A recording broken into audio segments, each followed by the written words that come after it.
My dear brothers and sisters, in the course of these weeks, we've been listening to the Word of God as John has told us in the Gospel, and so also as St. Luke has described the life of the early church. As one thought that has been coming right through these readings, God does not forget His elect. God does not forget His chosen ones. It is true that in the course of so-called life of any human being, sorrows are there, but God does not forget the one who is having these sorrows or pains.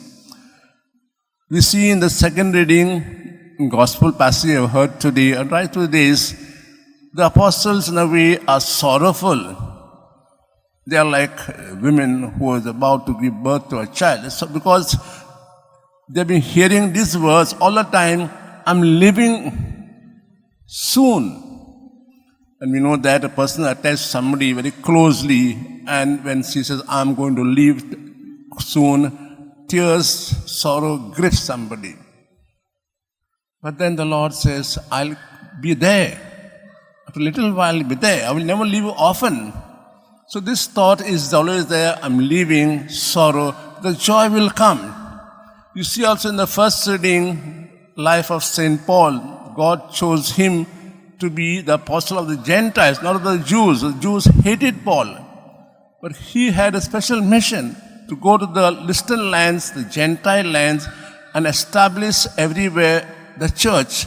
But the Jews did not leave him. They accompanied him and harassed him, put him into jail. But God did not leave him. He had sorrows wherever he went. He had lashes and so on. But God did not leave him. He spoke to him, accompanied him on his journey. God does not forget His elect or the chosen ones. We are the chosen because we have received the life of God through Jesus Christ, and we have with us the Spirit of truth, the Holy Spirit. As you all know, as you experience your life journey, we have encountered sorrows, painful ones, some of them very bad. We have our business has collapsed first time of COVID.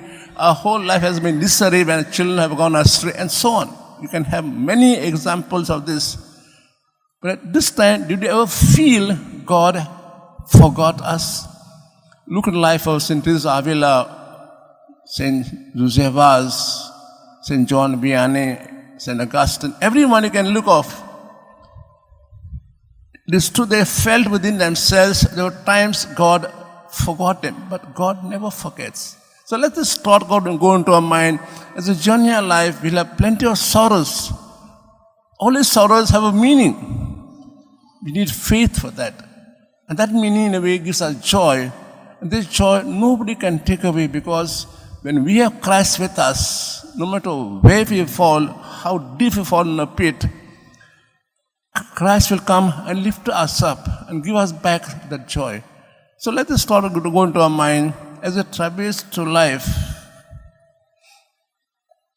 When we have our pitfalls, when we are right down in the pit, when we feel everybody has abandoned us, we hear the words of Isaiah, I will never forget you.